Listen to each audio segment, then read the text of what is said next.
여러분 안녕하세요. 통합사회 A 시간입니다. 자, 우리 중간고사 전에 벌써 마지막 수업 주간이 됐어요. 추석은 다들 잘 보냈나요? 맛있는 거 많이 먹었어요? 선생님은 아직 추석 전이라 추석을 어떻게 보낼지 모르겠네요. 우리 등교하면은 추석 어떻게 보냈는지 같이 좀 이야기 나눕시다. 우리 지난주 수업 때 뭐 했는지 기억나요? 설레 온실에서 여러분들이 직접 대학 전형의 비중을 정해보는 시간을 가졌어요. 여러분 의견 몇 개를 좀 봤는데 되게 참신한 근거들이 많았고 되게 논리적인 의견들이 많았어요. 여러분들이 충분히 이 전형들에 대해서 잘 고민하고 생각하면 나중에 여러분이 생각한 방향으로 사회가 변할 수 있지 않을까 생각합니다. 자, 우리 오늘은요 이제 마지막 불평등의 해결과 정의의 실현 부분에서 이 정의의 실현 부분을 좀 보도록 할 거예요. 지금까지 불평등의 내용을 봤으니까 이 내용들을 어떻게 해결할지, 즉 정의로운 사회를 위해 어떻게 우리 사회가 나아가야 할지 함께 보도록 하겠습니다. 그 전에 간단하게 우리 배운 거 복습해 볼게요. 첫 번째, 사회계층의 양극화 배웠죠. 사회적으로 가치 있는 자원들을 가진 정도에 따라서 나눠진 집단, 사회계층이 양쪽으로 벌어지는 양극화 현상 공부했고요. 그 다음에 이제 그 중에서도 경제적인 격차를 보여주는 소득 불평등 지표를 우리가 공부했어요. 첫 번째로 배웠던 지표는 상위 20% 평균 소득을 하위 20% 평균 소득으로 나눴던 뭐였죠? 그쵸, 5분위 배율이었죠.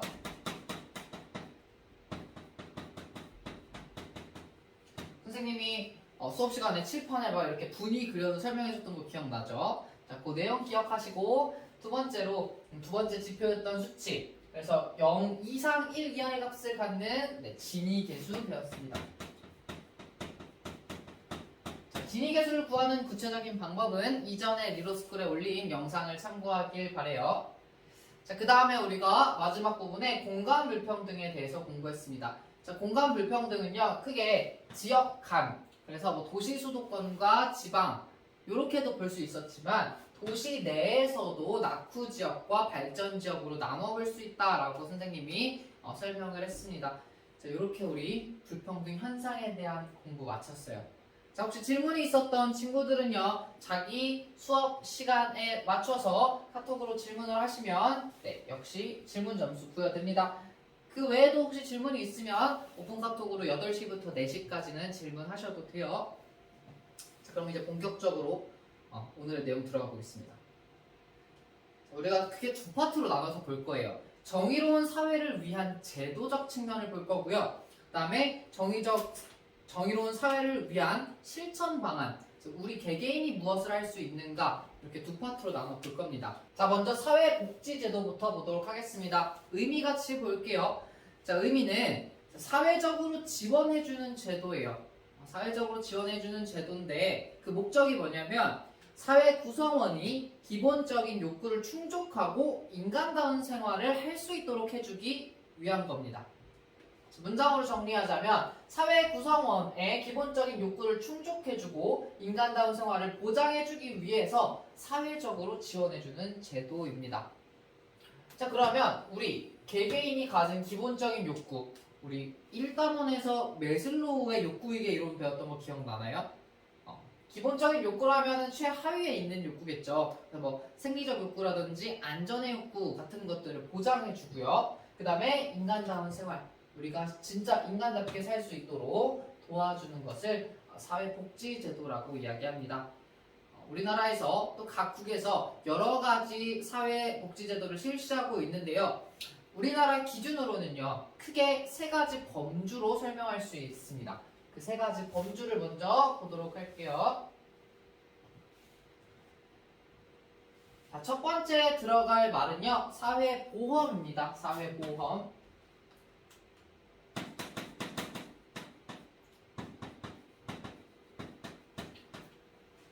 자, 사회보험이란 같이 읽어봅시다. 영상 지금 보면서 같이 읽어볼게요. 자, 시작! 국민에게 발생하는 사회적 위험을 보험의 방식으로 대처함으로써 국민의 건강과 소득을 보장하는 제도. 자, 다시 한번 뜯어볼게요. 자, 국민에게 발생할 수 있는 사회적인 위험을 뭐의 형식으로? 그렇죠. 보험의 형식으로 대처해주는 제도입니다. 목적은요, 국민의 건강과 소득을 보장하는 거예요. 뒤집어서 생각하면 국민에게 발생하는 이 사회적 위험이라는 거는 건강이 나빠지는 것 또는 소득 상황이 굉장히 안 좋아지는 걸 의미하겠죠. 사회보험의 목적이 국민의 건강과 소득을 보장해 주는 거라면 이 사회적 위험을 방지해 준다라는 의미는 결국 건강이 안 좋아지는 것 또는 소득 상황이 안 좋아지는 걸 방지해 준다라는 것으로 우리가 이해할 수 있겠죠. 그죠? 근데 그거를 보험의 방식으로 대처한대요.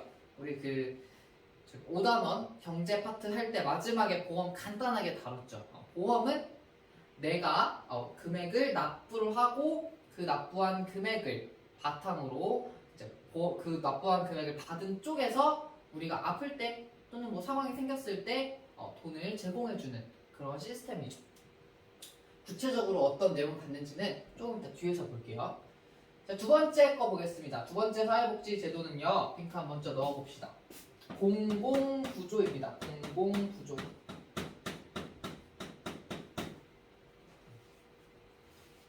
자, 공공구조라는 건 국가가 공공 부문에서 국가 쪽에서 구조라는 건 돕다라는 거예요. 국가가 도와주는 제도입니다. 국가가 도와주는 제도. 근데 어떤 사람들을 도와주는 제도냐면요. 자, 생활 유지 능력이 없거나 생활이 어려운 국민이요. 생활 유지 능력이 없거나 생활이 굉장히 어려운 국민. 그에게 누가 국가나 지방자치단체인 공공기관에서 최저 생활을 보장하고 자립을 지원해 주기 위해 실시하는 제도입니다. 자, 다시 처음부터 보면 국가와 지방자치단체라는 공공기관이 생활 능력이 어려운 사람들에게 그들에게 최저 생활을 보장해주고 그 다음에 자립, 스스로 살아갈 수 있는 능력을 만들어주고자 실시하는 제도를 공공구조라고 합니다. 자, 이해됐죠? 이것도 구체적인 거 우리 뒤에서 공부해 볼게요. 자, 세 번째는요. 세 번째는 사회 서비스입니다.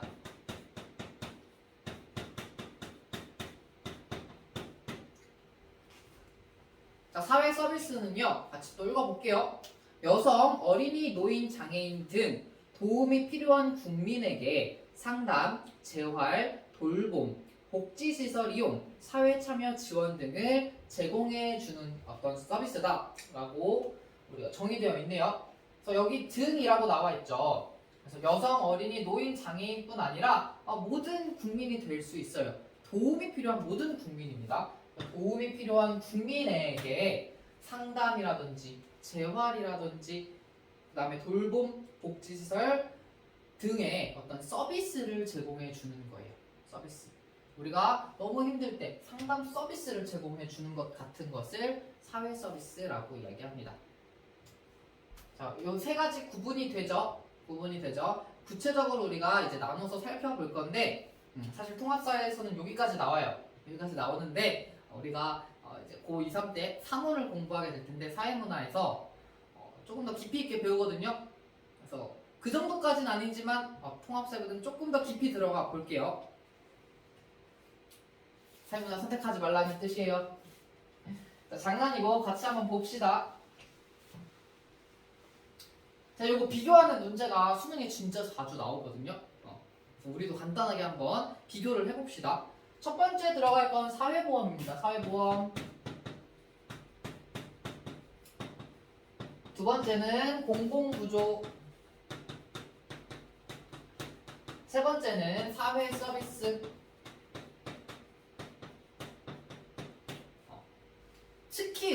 특히 제일 잘 비교해야 되는 건 요 두 개예요. 사회보험과 공공구조가 주로 많이 비교돼서 나옵니다. 일단 사회보험부터 같이 볼까요? 대표적인 예시 먼저 볼 거예요. 사회보험의 대표적인 예시는요, 건강보험이 있습니다. 건강보험.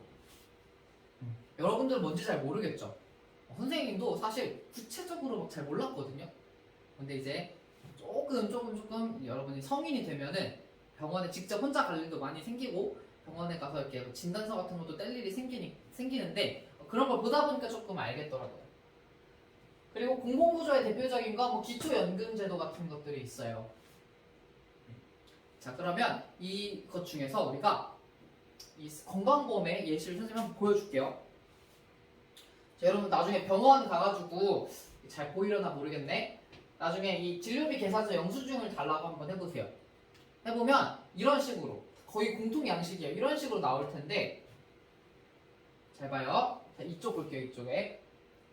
이쪽에 본인 부담금이라는 글씨가 있고요. 그 다음에 공단 부담금이라는 글씨가 있어요. 그럼 이 건강보험은 어떤 거냐면 내가 매달 건강보험을 국가에게 납부를 하면 그 국가가 운영하는 공단에서 건강보험 공단에서 진료비의 일부를 대줍니다. 근데 일부가 좀 커요. 자, 예를 들어서 내가 부담하는 금액은 19,506원이에요. 근데 공단이 제공해주는 금액은 78,024원이에요. 되게 크죠? 밑은 더 심해요. 검사 받았는데요. 검사 받은 금액이 한 50만 원 나왔나봐요. 50만 원 나왔는데 내가 부담하는 금액은 99,000원. 그 다음에 공단에서 부담해주는 금액이 39만 6천 원 정도 돼요.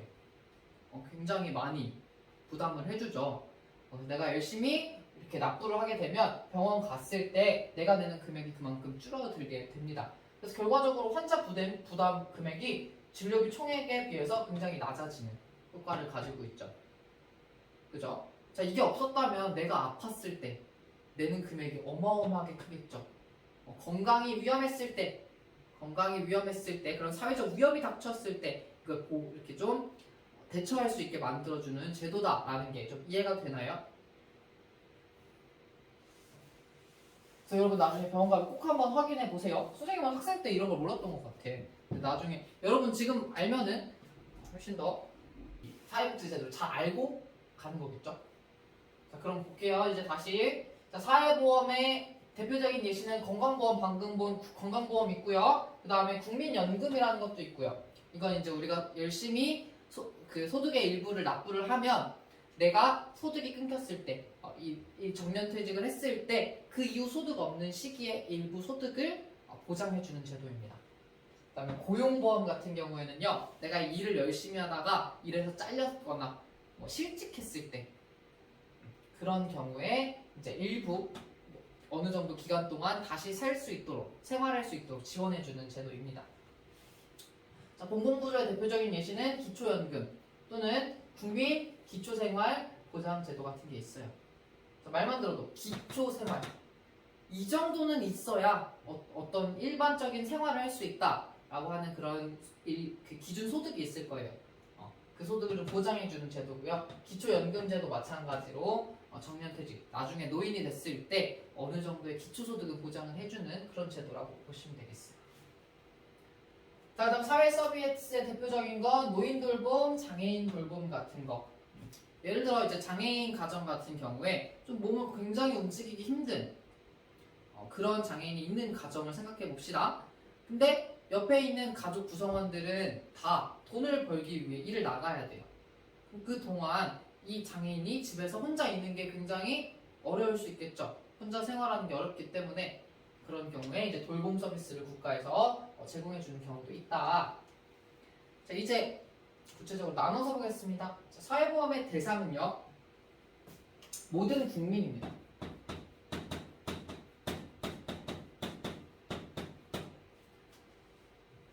자, 국민이라면 모두가 이 사회보험에 들도록 돼 있어요. 그래서 여러분들이 나중에 직장을 잡게 되면 소득이 생기게 되면요, 건강보험, 국민연금, 고용보험 같은 게 저절로 빠져나가요.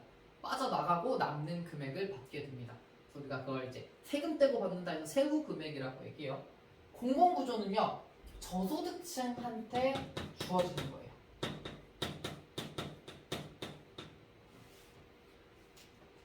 이렇게 기초생활을 보장해주고 기초연금을 보장해줘야 되는 대상은 바로 저소득, 소득이 굉장히 낮은 사람들이겠죠.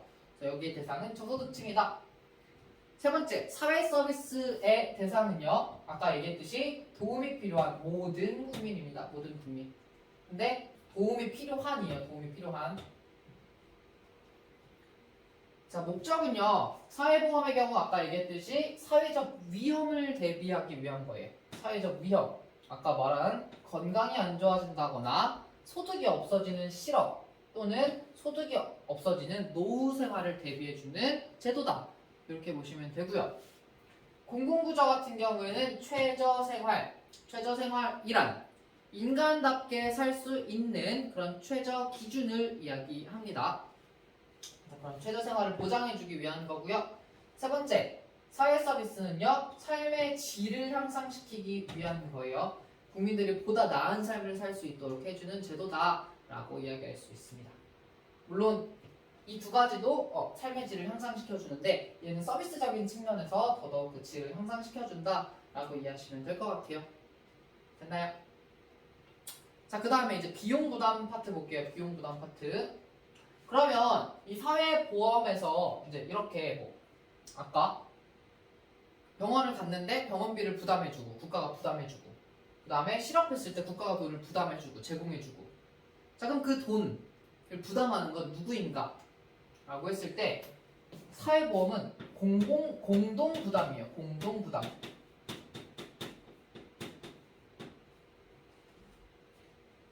자, 그 지원해주는 돈은요, 아까 얘기한 내 소득에서 일부 금액이 보험금으로 나간다 그랬죠. 그러니까 가입자, 즉 개인이 돈을 납부하면 그 납부한 금액들이 쌓인 다음에 필요한 이 사람들에게 제공이 되는 거죠. 자, 그 다음에 사업주. 자, 일반적으로 회사를 다니는 사람들은요, 사업주, 그 기업에서도 일부 금액을 내줘야 돼요. 여러분들의 보험금을 어느 정도 내줘야 돼요. 그 다음에 국가. 선생님처럼 이제 공무원인 사람들, 공무원인 경우에는 선생님도 내고 선생님이 소속되어 있는 어떤 국가기관에서도 역시 보험금을 내줘야 합니다. 그러면 이제 그 보험금이 쌓여서 그 보험금을 가지고 다른 사람들에게 이렇게 필요한 사람들에게 제공해 주는 거예요. 그리고 내가 그런 상황에 처하면 내가 그 서비스를 받게 되는 거고요.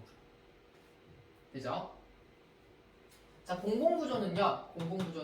국가가 전액을 부담합니다. 국가가 세금을 가지고 전액 부담하는 거예요. 자, 그래서 얘는요 특이하게 부담자랑 수혜자가 다릅니다. 자, 부담자는 국가예요. 국가가 이제 세금으로 벌어들인 수입을 가지고 이 사람들에게 지원해주는 거예요. 근데 그 지원을 받는 수혜자, 즉 저소득층은 여기에 부담하는 금액이 거의 없죠. 그렇죠? 근데 얘 같은 경우에는 내가 가입돼서 내 돈을 내고 나중에 내가 그 문제가 생겼을 때 그 서비스를 받잖아요. 그쵸? 거기에 이제 사업주랑 국가도 같이 도와주는 거고 기본적으로는 내가 가입되어 있는데 이 공공부조 같은 경우에는 수혜자가 뭐 가입하거나 돈을 내는 건 따로 없이 국가가 벌어들인 세금을 가지고 저소득층을 지원해 준다라는 특징을 가지고 있습니다. 됐나요? 이제 세 번째 볼게요. 사회 서비스는요. 수익자 부담 원칙입니다.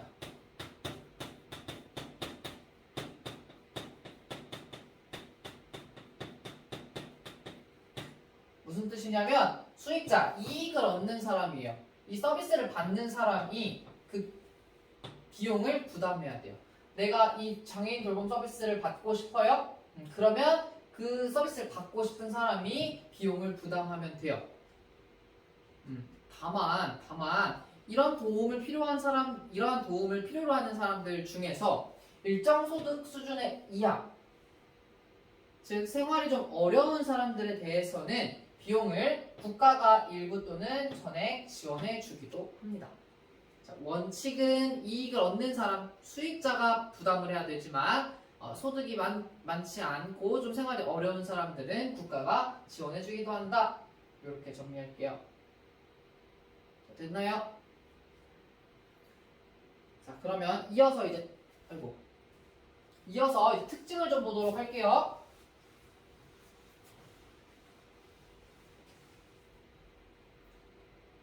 자, 사회보험의 특징부터 같이 보도록 하겠습니다. 사회보험은요, 강제 가입 원칙이에요. 강제 가입. 그래서 아까 얘기했듯이 내가 직장을 구하게 되면 사대보험은 자동으로 빠지게 돼요. 사회보험은 자동으로 빠져요. 강제로 가입되는 거예요. 자, 그 다음에 두 번째는요, 상호 부조의 원리입니다. 상호 부조의 원리.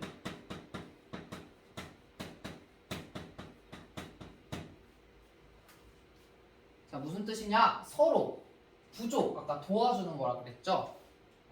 그래서 보험금을 모든 사람이 내요. 모든 사람이 내서 누군가가 아프면 그 사람한테 그 돈이 가고, 내가 아프면 또 나한테 그 돈이 오고. 그죠? 그래서 우리가 낸 돈이 결국 서로를 도와주는 역할을 하는 거예요. 그래서 그걸 우리가 상호 부조의 원리라고 이야기합니다. 자, 그 다음 세 번째요. 금전적 지원이 원칙입니다.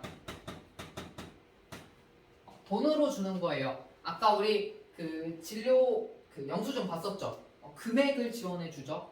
진료비의 금액을. 그래서 금전적으로 지원해 주는 게 원칙입니다. 자, 그 다음에 여기 잘 들으세요. 교과서 지금 프린트 여기 사후 예방적이라고 나와 있는데 틀렸어요. 사전으로 바꾸세요. 사전 예방적인 성격을 갖습니다. 사전 예방적 성격. 자, 보험이라는 건 아직 문제가 발생하기 전에 가입하는 거예요. 그죠? 내가 일자리를 잃기 전에 이미 가입해 있는 거고요. 내가 건강이 나빠지기 전에 이미 건강보험에 가입돼 있는 거예요. 그래서 일이 터지기 전에 미리 돈을 모아두고 그 돈으로 나중에 지원을 해주는 걸 이제 사전. 그 전에 미리 예방해 준다라고 얘기해요. 우리가 이걸 사전 예방적 성격이라고 얘기하고요. 그다음 마지막으로 사회보험은요, 소득 재분배 기능이 있어요. 소득 재분배 기능이라는 건 우리가 부유한 사람에게 좀 많이 돈을 걷어서 조금 어려운 사람들에게 많이 도와주는 제도라고 얘기했잖아요. 근데 왜 사회보험이 소득 재분배 기능을 하냐면 경제적인 능력에 따라서 보험료를 타는 징수예요. 경제력 능력이 다르면 보험료도 다르다는 뜻이에요. 즉 내가 소득이 많으면요, 걷어가는 보험료도 많아져요. 소득이 많을수록 보험료는 많이 내야 돼요. 근데 결과적으로 같은 내가 의료 서비스를 받았을 때 국가가 지원해주는 금액은 같거든. 이해돼요? 자, 결과적으로 받는 혜택은 똑같은데 경제적 능력이 더 적은 사람은 돈을 더 적게 내고도 그 혜택을 받을 수 있기 때문에 우리가 이걸 소득 재분배 기능이 있다라고 설명합니다. 자, 이해됐죠? 이번에 비교해서 공공부조를 보도록 할게요. 자, 공공부조의 첫 번째 특징은요, 사회보험이랑 마찬가지로 얘도 금전적 지원을 원칙으로 합니다. 금전적 지원 원칙, 돈으로 주는 거예요. 기초생활이 어려운 사람들에게 어떤 돈을 줘서 기초생활을 할 수 있도록 도와주는 거고요. 두 번째, 이제 사후 처방적 성격입니다. 사후 처방적. 자, 얘는요, 이미 소득이 낮아진 사람, 이미 소득이 너무 부족해서 생활하기 어려운 사람이 존재하죠. 그러니까 그 사람 입장에서는 소득이 낮아진 결과가 나타난 거예요. 그 결과가 나타난 후에 국가가 도와주는 제도이기 때문에 사후에 그 문제점을 해결해주고 처방해주기 위한 성격이다. 이렇게 우리가 이야기를 합니다. 자, 세 번째로 소득 재분배 기능이 얘는요, 큽니다. 사회보험보다 더 커요. 왜냐하면 소득을 버는 사람들한테 세금을 가져가죠. 소득을 많이 버는 사람한테 우리가 세금을 많이 가져가잖아. 그렇게 많이 가져간 소득으로 저소득층, 세금을 낼 만한 능력이 없는 사람들에게 직접적으로 현금을 지원해 주는 거기 때문에 얘는 결과적으로 봤을 때도 소득 재분배 기능이 매우 크다라고 얘기할 수 있겠죠. 그렇죠? 자, 이제 사회 서비스 보겠습니다. 자, 사회 서비스는요, 첫 번째, 사회보험 공공구조와 다르게 얘는요 비금전적 지원이 원칙이에요. 비금전적이라는 건 돈으로 주는 게 아니에요.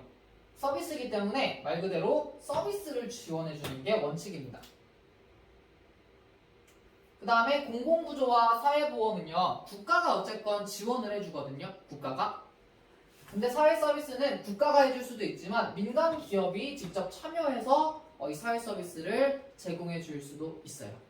그 다음에 얘 제일 큰 목표는 이 서비스를 받는 사람의 자활 능력을 키워주는 거예요. 자활. 스스로 생활할 수 있는 능력이에요.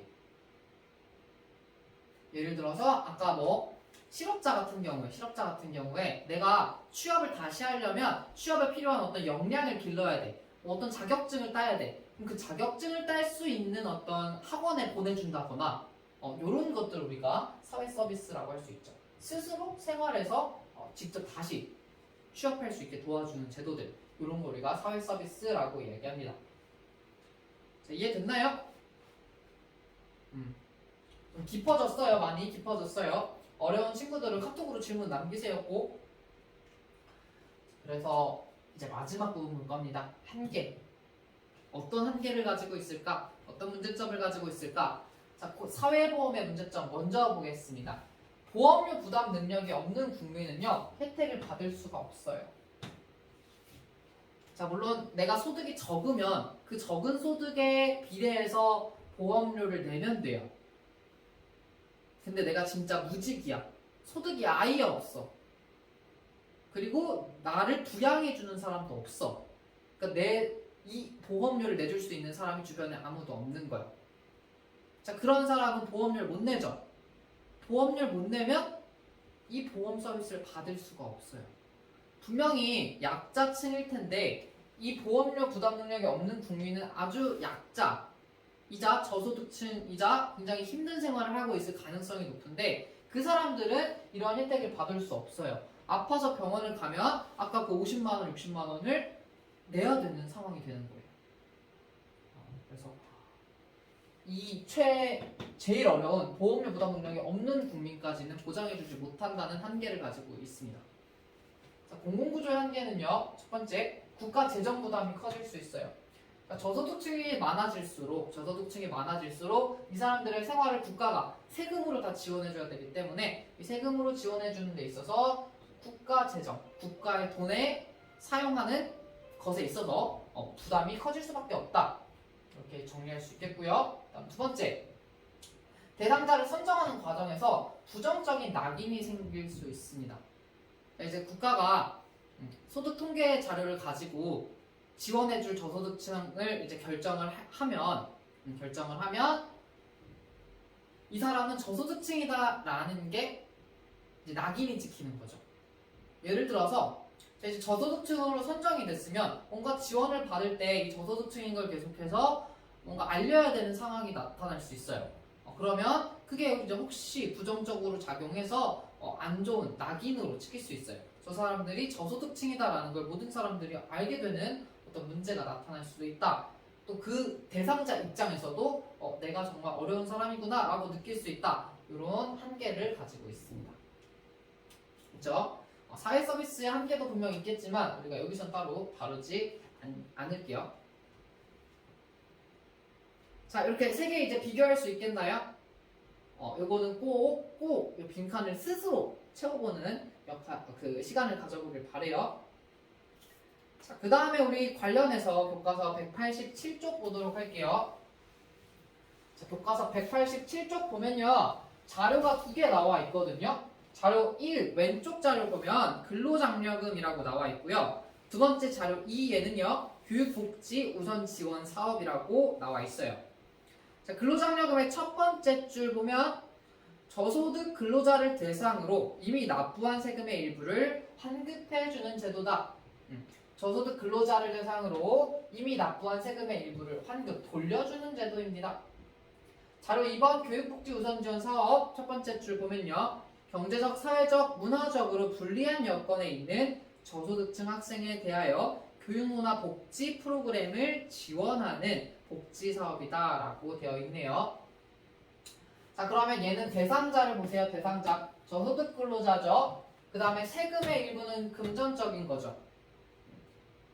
얘는 우리가 배운 세 가지 중에 어디 포함될까요? 자료 2번 교육복지 우선 지원 사업이요. 경제적, 사회적, 문화적으로 불리한 여건에 있는 저소득층 학생에 대해서 도움이 필요한 학생에 대해서 이런 프로그램이라는 어떤 비금전적인 측면에서 지원을 해주고 있죠. 얘는 우리가 배운 세 가지 중에 어디에 포함이 될까요? 자, 한번 스스로 생각해 보세요. 얘에 대한 질문은 따로 받지 않겠습니다. 스스로 생각해서 알고 있으셔야 돼요. 자, 그러면 우리 이제 이 사회복지제도가 가진 기능들 보도록 하겠습니다.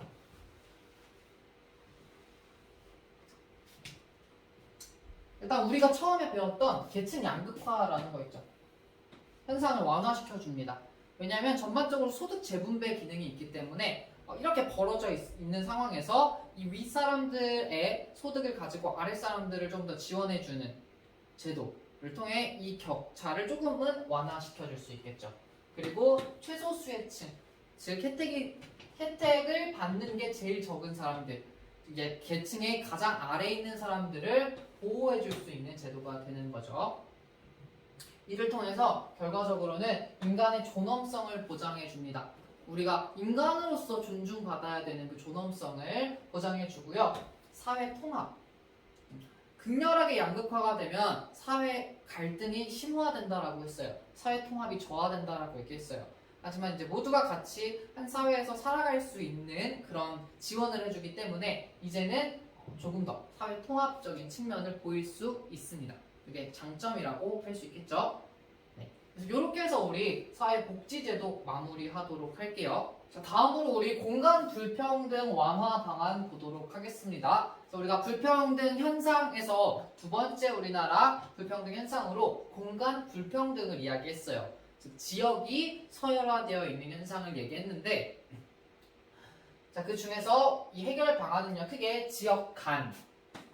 그래서 아까도 우리 리뷰에서 얘기했던 어떤 도시 수도권 지역과 지방 지역 간의 공간 불평등 해결 방안 먼저 볼 거고요. 그 다음으로는 도시 내부에서 도시 내에 또 다른 구역 간 공간 불평등의 해결 방안까지 함께 보도록 하겠습니다. 자, 먼저 지역 간 공간 불평등 해결 방안은 국가 차원, 국가 전체 차원과 그 다음에 각 지역의 지방자치단체 차원에서 어떤 역할을 해야 되는지 위주로 보도록 할게요. 먼저 국가는 지역들 간의 격차가 완화될 수 있도록, 줄어들 수 있도록 하는 법률을 제정해 주어야 합니다. 그래서 현재 우리나라 기준으로 지금까지 실시됐던 어떤 법들을 보면요, 국가균형발전특별법, 현재도 있는 법입니다. 그래서 각 지역들이 균형적으로 발전하기 위해 어떤 필요한 제도 같은 걸 지원해주는 법이라고 보시면 돼요. 자, 그 다음에 이제 행정중심복합도시건설특별법, 좀 긴데 이 법은 우리가 흔히 세종시라고 하죠. 세종시로 정부 기관 등을 이제 이사 가게 했어요. 이전했어요. 그런 것처럼 수도권에 뭔가 공공기관이 몰려있는 과밀화 현상을 해소하고 여러 지역들의 그런 공공기관이 분산되면서 이제 거기 가서 사는 사람들도 늘어나고 거기서 일자리도 창출하는 등의 효과를 내려고 했던 법입니다. 자, 두 번째, 지방자치단체 차원에서 볼게요. 각 지역에 있는 그 지방자치단체들은 첫째로 지역 발전 사업을 해야 합니다. 우리 지역이 발전할 수 있는 여러 가지 사업들을 펼쳐야 돼요.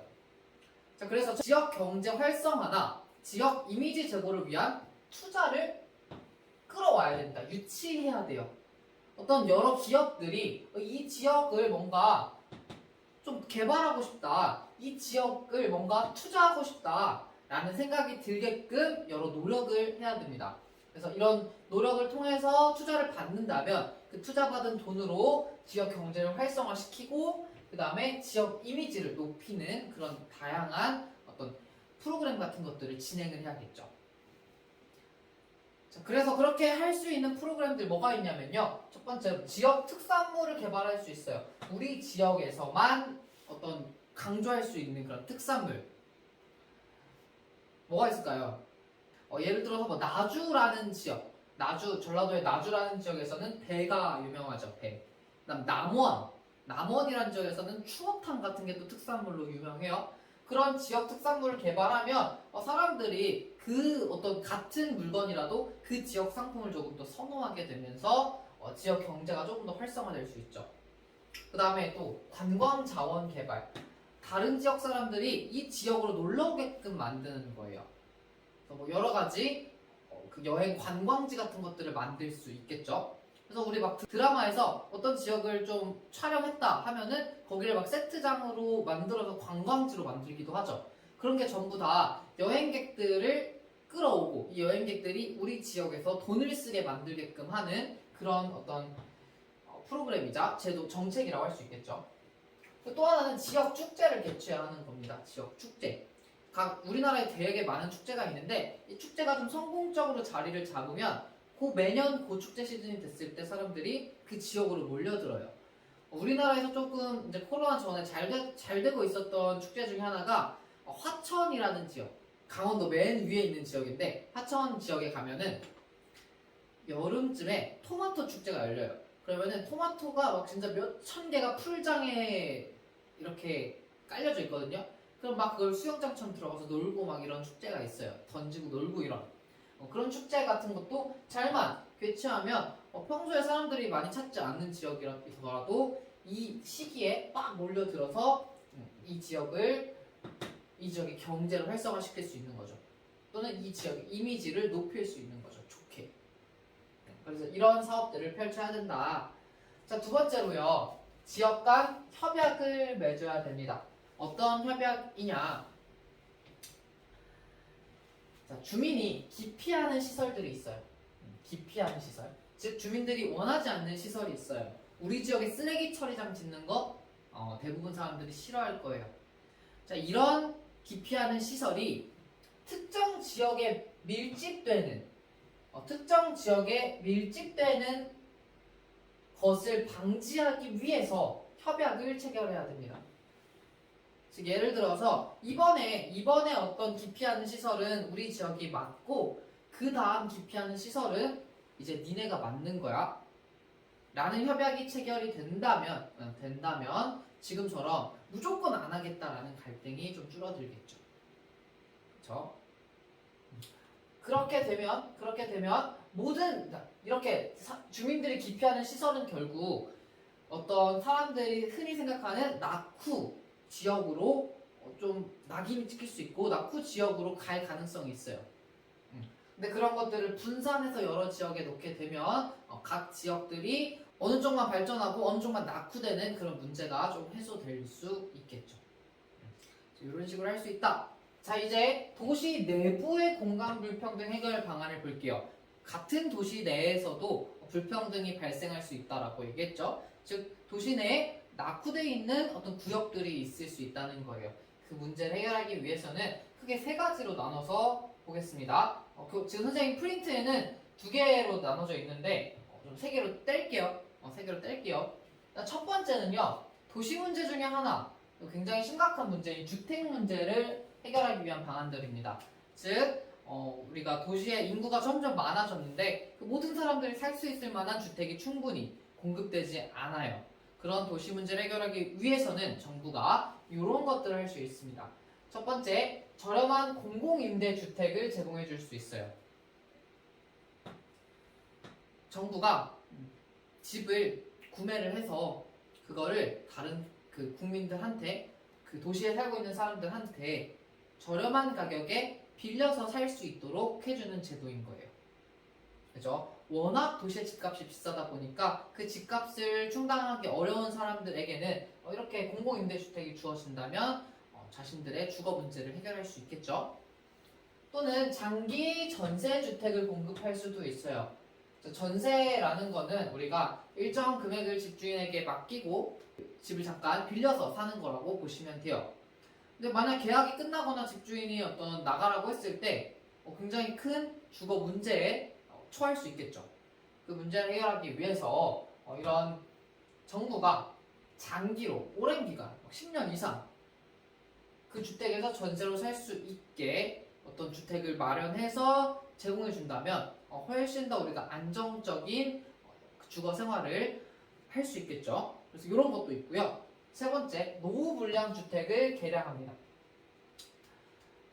정말 오래된 주택 같은 걸 가보면 여기서 살면 좀 힘들 수 있겠다 싶은 생각이 들 때가 있어요. 뭐 예를 들어서 수돗물을 틀었는데 녹물이 나온다든지, 아니면은 진짜 어떤 곳에 봐도 햇빛을 볼 수 없다든지, 그런 거 같은 경우에는 좀 개량을 통해서 좀 고쳐서 사람들이 더 좋게 살 수 있도록 바꾼다면 이런 주거 문제를 조금이나마 해결해 줄 수 있겠죠. 그리고 사람들이 조금 더 쾌적한 환경에서 살 수 있겠죠. 그래서 이런 역할을 할 수 있고요. 이런 해결 방안을 제시할 수 있고요. 두 번째, 도시 기반 시설을 좀 설치를 해야 됩니다. 확충, 늘려야 돼요. 자, 도시 기반 시설이라는 건 도시를 뒷받침하고 있는 시설들이에요. 도시를 뒷받침하고 있는 시설, 도로 있죠. 우리 아침에 출퇴근하는 도로가 없으면 난리가 나겠죠. 그 다음에 상하수도. 우리 집에서 물을 쓸 수 있는 건 이 상하수도가 있기 때문이죠. 물 없다고 생각해 보세요. 끔찍하죠. 이런 상하수도 같은 거를 조금 더 확충해서 낙후 지역까지도 충분히 좋은 어떤 이런 시설들을 이용할 수 있게 해주는 거죠. 그러니까 뭐 예를 들어 도시의 정말 외곽 지역에서 시내로 나오는데 도로가 제대로 마련되어 있지 않으면 이 사람들이 도시 내부로 오는데 굉장히 큰 어려움을 겪겠죠. 그러니까 이런 데를 잘 이어주는 도로를 만들고, 또 혹시나 물이나 전기가 잘 안 가는 경우가 있다면 이 상하수도나 전선을 충분히 마련을 해서 이 지역까지도 제대로 공급될 수 있게 해주는 것들을 우리가 생각해 볼 수 있겠죠. 자, 세 번째, 도시 환경 정비 사업. 환경을 좋게 해주는 거예요. 여러 가지 환경오염 문제가 많이 발생하니까 사람들이 조금 더 쾌적한 환경에서 살 수 있는 다양한 사업들을 실시할 수 있습니다. 그래서 공원이나 녹지를 많이 이제 확보하고 있죠. 서울도 보면은 최근 몇 년간 되게 도시 내 공원, 도심공원 이런 게 많이 생겨나고 있어요. 이게 조금 더 우리가 녹색 식물을 통해서 쾌적한 공기를 마실 수 있게 해주는 그런 정책이라고 보시면 돼요. 결국 쾌적한 생활 환경을 위한 것들이다. 그래서 이런 것들이 마련이 되면 도시 내에 있는 공간 불평등, 즉 낙후 지역의 어떤 문제들을 충분히 해결해 나갈 수 있다. 이렇게 정리하시면 되겠습니다. 자, 됐나요? 자, 그 다음에 우리 세 번째 제도 보도록 하겠습니다. 세 번째 제도. 세 번째 제도는 이름을 적고 가볼게요. 이름을. 빈칸에 적극적 우대 조치 넣으시면 돼요. 적극적 우대 조치.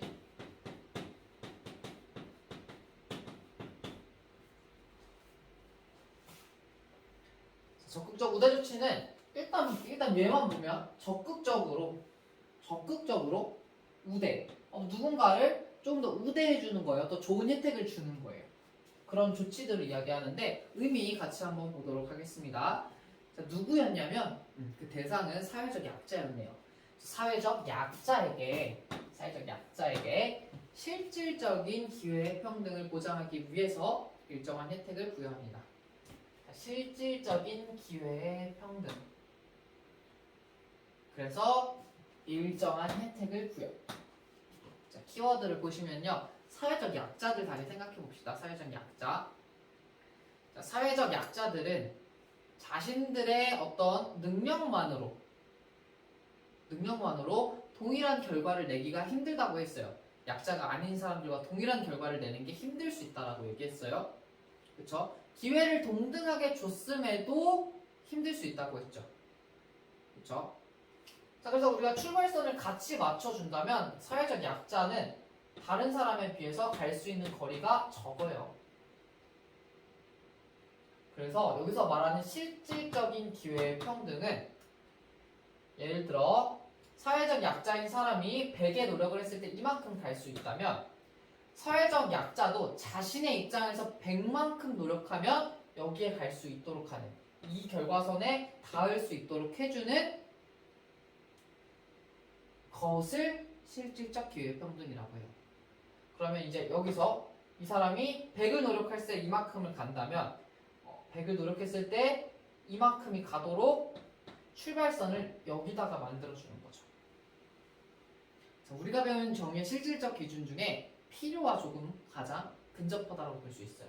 결과의 평등을 만들어주는 걸 실질적인 기회 평등이라고 이야기합니다. 자, 그걸 위해서 일정한 혜택을 이 사람한테 주는 거예요. 그래서 이렇게 주어지는 혜택, 이 혜택을 우리가 적극적 우대 조치라고 이야기합니다. 적극적 우대 조치에 우리나라 사례들을 몇 가지 보도록 할 거예요. 자, 첫 번째는요, 여성 할당제입니다. 우리 그 사단원에서 사회적 소수자 할 때 여성이 사회적 소수자의 사례라고 이야기를 했었죠. 그래서 여성 할당제. 여성한테 어떤 자리를 일부 할당해주는, 미리 배정해주는 제도를 여성 할당제라고 얘기해요. 여성이 왜 사회적 약자냐고 이렇게 질문하는 친구들이 있었는데, 그때도 얘기했던 것처럼 어떤 정치 권력 같은 거 보면 사회 구조적으로 이미 남성이 많이 장악하고 있는 경우들이 있어요. 그래서 그런 부분에 있어서 여성이 권력을 갖기 힘든 구조, 이런 차원에서 여성이 사회적 소수자가 될 수 있다라고 이야기를 했습니다. 자, 그럼 여성 할당제는 어떤 거냐면요, 그 정치 제도 하에서 이 여성이 실질적인 기회 평등을 갖기 위해서, 즉 권력으로 따지자면 정치 권력을 동일하게 노력해서 가질 수 있도록 하기 위해서 어떤 제도를 실시하고 있냐. 정당이 비례대표 의원 후보자를 추천할 때 절반 이상은 여성을 추천해야 됩니다. 우리가 내년에 정치화법 시간에 더 자세하게 배울 테지만 비례대표 제도라는 건 국회의원을 뽑을 때 하나의 제도예요. 그래서 우리가 선거를 할 때, 투표를 할 때 어떤 정당을 뽑는 투표가 있어요. 정당을 뽑는 투표가 있어요. 근데 A 정당이 만약에 30%, B 정당이 70%가 뽑히면, 70%의 투표를 얻으면, 그러면 이 비례대표 의원, 여기서는 만약에 비례대표를 실제로는 안 그런데 100명이라고 가정해 볼게요. 100명이라고 하면 A 정당이 30명의 비례대표 의원을 가져가고요. B 정당이 70명의 비례대표를 가져가는 게 이 비례대표 제도입니다. 정당의 이 득표율에 따라 비례대표 의원이 정해져요. 자, 그러면 이 비례대표 의원의 후보자를 추천할 때 A는 이미 선거를 하기 전에, 자, 우리 비례대표가 몇 명 이상 나오면 우리 비례대표는 1등은 이 사람, 2등은 이 사람, 3등은 이 사람 해서 30등은 이 사람, 31등은 이 사람, 32등은 이 사람, 이런 식으로 명부를 작성해 놔요. 명부를 작성한 다음에 결과적으로 우리가 30%를 얻었으면은 이 30등까지 사람이 비례대표 의원이 되는 겁니다. 이해되죠? 그러면 이 후보자를 추천을 할 때 절반 이상은 여성이어야 돼요. 만약에 우리가 총 50명의 후보자를 내겠다 하면 이 중에 최소 25명은 여성이어야 된다는 거예요. 자, 그렇지 않으면 기존의 남성들이 모두 이 자리를 가져갈 수 있으니까 여성에게 실질적인 기회 평등을 제공하고자 절반 이상을 여성 추천하도록 합니다. 자, 두 번째로요. 후보자 명부의 홀수는 여성이어야 돼. 홀수. 자, 그래서 여기 보면 절반을, 그런데 만약에 이렇게 놓으면 50명 중에 25명까지는 남성이고 50등까지 여성으로 해놓으면 결과적으로 또 거의 다 남성이 당선이 되겠죠. 그러니까 이런 걸 방지하고자 홀수 1번, 3번, 5번, 31번 이런 식으로 홀수 번호에는 전부 다 여성이 배정되도록 하는 게 두 번째 내용입니다. 여성 할당제는 이런 의미를 가지고 있어요. 그래서 여성들이 충분히 자기 노력을 열심히 한다면 이 정치권에 나갈 수 있도록 해주는 제도가 여성 할당제입니다. 보시면 기존의 남성 중심적 정치 사회에서 불이익을 받았던 여성에게 공직 진출 혜택을 제공해 주는 거죠. 아무리 능력이 뛰어나도 여성이라서 정치를 못했던 사람들이 있었을 거예요. 그런 사람들에게 조금 더 넓은 기회를 주기 위한 제도로 이해하시면 되겠습니다. 자, 두 번째 사례 볼게요.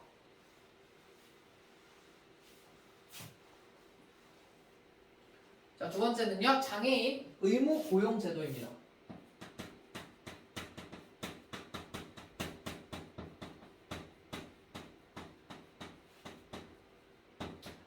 이름만 들어도 알겠죠? 장애인을 의무적으로 뽑아야 하는 제도예요. 자, 의미 같이 보면요, 일정 규모 이상의 기업, 공공기관에서 일정 비율 이상의 장애인을 의무적으로 고용하도록 하는 제도다. 그래서 일정 규모 이상, 그러니까 기업의 규모가 어느 정도 있는 이상의 기업, 그리고 공공기관, 공무원이 일하는 공공기관에서는요, 일정 비율 이상의 장애인을 반드시 뽑아야 합니다. 그래서 우리 교과서를 볼게요. 교과서 189쪽에 자료 2번을 보세요.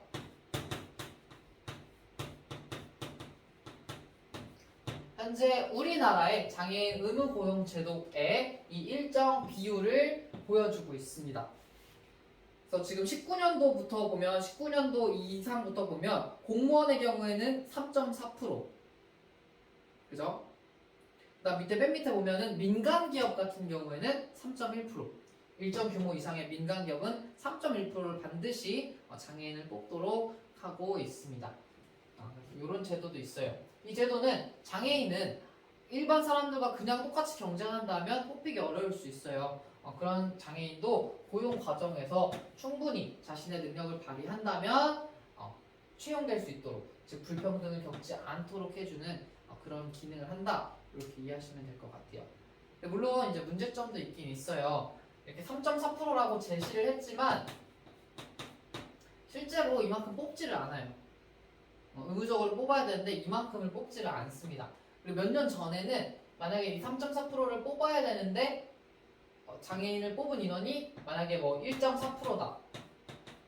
그러면 나머지 2%를 그냥 장애인이 아닌 사람으로 뽑고 막 그랬었어요. 그래서 그런 문제가 발생해서 최근에는 장애인 전형에서는 장애인이 아닌 다른 사람으로 대체할 수 없도록 제도를 이제 법을 좀 강화하고 있긴 하는데 그럼에도 불구하고 이런 퍼센테이지를 확실하게 지키는 경우는 많지 않더라라는 걸 확인할 수 있습니다. 자, 세 번째는요, 대학 입학 전형 제도예요. 우리 했던 거 기억나죠? 했던 거 기억나죠? 고른기회 전형 기억나나요? 우리 모둠 활동하면서 얘기했었던 거였죠. 필요와 과정 관련돼 있는 전형들, 그래서 뭐 저소득층, 장애인, 농어촌 학생 등을 위한 전형이 있었는데, 자, 이런 학생들을 위한 전형은 우리가 아무리 기회 평등을 만들어줘도 어려울 수 있으니까 실질적인 기회, 즉 같은 자신의 입장에서 같은 노력을 했을 때 동일한 결과를 낼 수 있도록 해주는 그런 제도다. 그래서 이렇게 해준다면 이런 빈곤층이나 장애인, 농어촌 지역 학생들에게도 폭넓은 대학 입학 기회가 제공될 수 있다라는 거죠. 이해됐죠? 자, 근데 이때 중요한 게 있습니다. 중요한 게 있어요. 자, 적극적 우대 조치를 만들 때는요, 빈칸 먼저 넣어볼게요. 역차별의 문제를 유의해야 됩니다. 역차별의 문제라는 건 뭐냐? 부당한 차별을 받는 쪽을 보호하기 위해서 마련한 제도나 장치가 너무 강해서 오히려 반대편이 차별을 받는 것을 우리가 역차별이라고 얘기해요. 즉 아까 얘기한 사회적 소수자를 보호하기 위한 정책이긴 한데 그게 사회적 소수자만 너무 보호하다 보니까 오히려 사회적 소수자가 아닌 입장한테 너무 큰 차별이 되는 거. 이게 바로 역차별입니다. 그러니까 적극적 우대 조치는 사실 역차별이 발생할 수밖에 없어요. 특정 사회적 소수자에게 조금 더 혜택을 주는 거기 때문에. 그죠? 근데 그 역차별이 이 반대편의 어떤 이익을 지나치게 침해하는 쪽으로 나아가서는 안 된다라는 거예요. 예를 들어서 우리가 지역할당제라는, 취업할 때 지역할당제라는 걸 생각해 봅시다. 자, 그 지역 사람들을 몇 퍼센트 이상 뽑아야 된다라고 이야기를 해볼게요. 근데 이 지역의 어떤 인재들을 유치하기 위해서 한 10% 정도까지는 지역 사람을 뽑겠다라고 했을 때 다른 지역 사람들이 크게 반발하지 않을 수 있어요. 않을 수 있어요. 이 정도까지는. 근데 우리는 우리 지역에서만 50%의 사람을 뽑겠다라고 늘려버리면 다른 지역에서 취업을 열심히 준비하는 사람 입장에서 굉장히 불쾌감을 느끼고 너무 큰 차별이라고 생각할 수 있다는 거죠. 그래서 이 비율, 이 차별의 정도는 사회 구성원들끼리 합의가 필요합니다. 합의가 필요해요. 어느 정도까지 너는 그 차별을 받아들일 수 있니? 라는 게 이 사회적 소수자 입장, 그 다음에 반대편 입장에서 조율이 돼야 돼요. 자, 그 조율을 이룬 상태에서 이 제도를 실시한다면 조금 더 갈등이 줄어들 수 있지만 어느 한쪽을 너무 강조해. 그래 그 강조한 쪽이 만약에 이런 사회적인 약자 쪽이야. 그러면 반대측이 오히려 역차별을 느낄 수 있다는 거예요. 그래서 그 문제가 발생할 수 있기 때문에 요 사이 그 밸런스를 맞추는 과정이 굉장히 중요하다라는 것이 적극적 우대 조치의 주의사항입니다. 다시 한번 강조할게요. 적극적 우대 조치는 어떤 사회적 약자에게 실질적인 기회의 평등을 제공하기 위한 제도입니다. 그래서 여러 가지 우리나라 사례를 봤는데 다만 이 조치를 실시할 때에는 이 반대편의 차별이 너무 심해지지 않도록 조정을 해야 된다. 즉 역차별의 문제가 발생하는 걸 항상 유의해야 된다 라고 정리하시면 되겠습니다. 자, 여기까지 이해됐나요? 자, 우리 이렇게 사회 불평등 문제를 해결하기 위해 즉 정의로운 사회를 만들기 위한 제도를 세 가지 정도로 정리해봤습니다. 첫 번째는요, 사회복지제도였고요. 두 번째는 공간 불평등을 완화하기 위한 여러 가지 정책들이었고요. 세 번째는 적극적 우대 조치였죠. 이제는 국가 차원이 아니라 개인 차원에서 정의로운 사회를 만들기 위해 실천할 수 있는 방안을 보도록 하겠습니다. 자, 우리가 어떤 것들을 실천할 수 있는지 볼게요. 첫 번째, 불평등 문제에 대한 문제의식을 갖고 해결책을 찾는 거예요. 자, 우리가 모든 활동한 것도 사실 이러한 차원에서 한 거라고 보시면 돼요. 대학 입시제도가 과연 지금 정의로운가? 완전 정의롭진 않은 것 같은데? 라는 문제의식을 가지고 그러면 어떻게 나가는 게 좋을까? 어떤 방향으로 가는 것이 좋을까? 해결책을 찾는 어떤 그런 시간이 필요하다는 거죠. 자, 두 번째는 불합리한 불평등을 감소시키기 위해 사회복지제도에 대한 논의를 해야 됩니다. 불합리한 불평등 이런 거죠. 우리 계속 이야기했었던 운이나 어떤 선천적인 조건에 의해서 그거에 의해서 불평등이 발생한다면 그건 불합리한 불평등이라고 할 수 있어요. 그럼 그런 불평등을 줄이기 위해 그런 어떤 선천적인 조건이나 운이 없어서 계속 그 계층의 아래쪽에 있었던 사람들에게 어떤 사회복지제도를 실시할 수 있을까? 어떤 사회복지제도를 제공해 줄 수 있을까에 대해 우리 개개인이 스스로 고민하고 노력하고 다른 사람과 논의할 때 그 의견을 나눌 때 우리 사회가 조금 더 정의로운 방향으로 나아갈 수 있다는 거죠. 세 번째, 사회적 약자의 고통에 대해서 공감하는 태도 갖는 겁니다. 자, 선생님이 수업 시간에 이제 여러 가지 영상들을 보여줬었어요. 그죠? 학교 폭력을 당하는 학생, 그 다음에 장애인이 학교를 다니는 모습, 그리고 또 장애인이 어떤 대학교 생활을 하면서 그 카페를 이용한다거나 또는 은행 ATM기를 이용하는데 겪었던 어려움 같은 영상들. 자, 그런 사회적 약자가 일상생활을 살아가는데 어려움들이 있죠. 그런 어려움을 보면서 우리가 공감하고 정말 어렵겠구나. 우리는 저런 어려움을 해결해주기 위해 어떤 식으로 사회가 변화해야 될까? 라는 걸 꾸준히 생각하고 고민해야 조금 더 정의로운 사회가 되겠죠. 자, 그 다음에 네 번째. 자, 용어 알아둡시다. 사회적 자본. 사회적 자본을 형성해야 됩니다. 사회적 자본이라는 건 무슨 뜻이냐면요. 자본이니까 돈 아니에요? 라고 할 수 있지만 달라요. 사회적 자본 의미 볼게요. 사회 구성원이 함께 공동의 목표를 효율적으로 추구할 수 있게 하는 공유된 제도입니다. 다시, 사회 구성원이요. 함께 공동의 목표를 효율적으로, 그러니까 최대한 빨리, 최소의 노력으로 최대의 결과를 낼 수 있도록 그 결과를 추구할 수 있게 하는 공유된 제도입니다. 그러면 이런 거죠. 우리가 어떤 공동의 목표를 달성을 해야 돼요. 우리 공동체가 달성해야 될 목표가 있어요. 자, 이 목표를 어떻게 하면 조금 더 빠르게 달성할 수 있을까? 그 빠르게 만들어주는 게 어떤 게 있을까를 고민해 보면 돼요. 대표적인 건 신뢰입니다. 신뢰. 또는 규범 같은 것도 될 수 있어요. 자, 신뢰가 있을 때 어떻게 이 공동의 목표를 달성할 수 있는지 볼까요? 자, 우리가 사람과 사람 간의 신뢰가 있는 경우, 예를 들어 내가 너와 물건을 사고 파는 관계예요. 근데 내가 만약에 여러분들을 너무 신뢰해. 그래서 여러분들이 금액을 얼마라고 얘기하면 그냥 바로 사요. 자, 그러면 내가 다른 사람들 찾아가가지고 이거 얼마예요? 이 상품의 질은 어떻죠? 이거 어디서 가져오신 거예요? 언제 만드신 거예요? 또 다른 사람한테 가서 이거 어디서 만드셨어요? 얼마예요? 이런 거 다 물어본 다음에 다 비교하고 사면 시간이 너무 많이 걸리겠죠. 그쵸?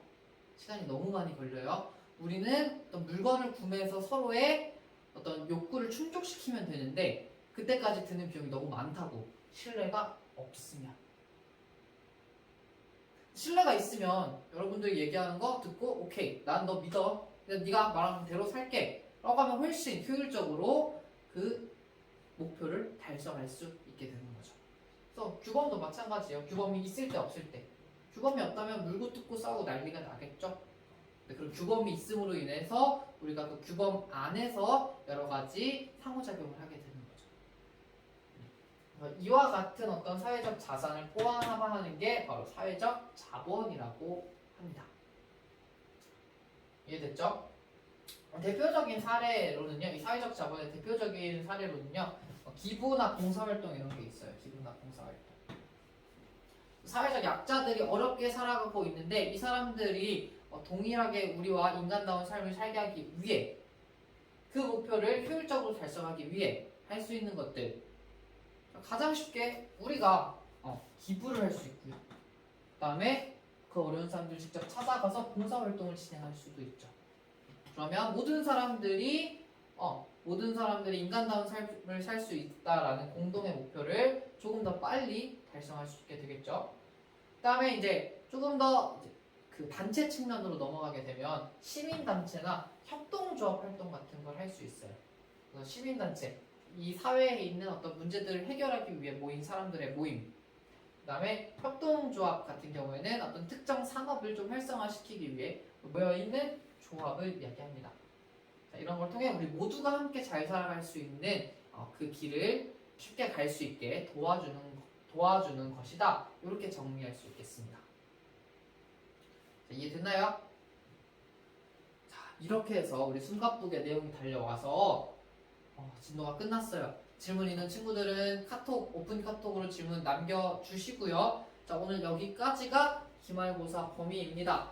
다음 시간에 학교를 오면 바로 첫날 3교시의 통합사회죠. 첫 시험인 통합사회라 여러분들이 얼마나 공부할지 모르겠어요. 최선을 다해서 공부하시고 추석 때 맛있는 거 많이 먹었으니까 열공해서 시험 잘 보길 바라겠습니다. 우리는 시험 끝나고 다음 수업 7단원 수업으로 만나도록 할게요. 자, 고생하셨습니다. 주말 잘 보내시고 열공하시고 다음에 뵐게요. 안녕.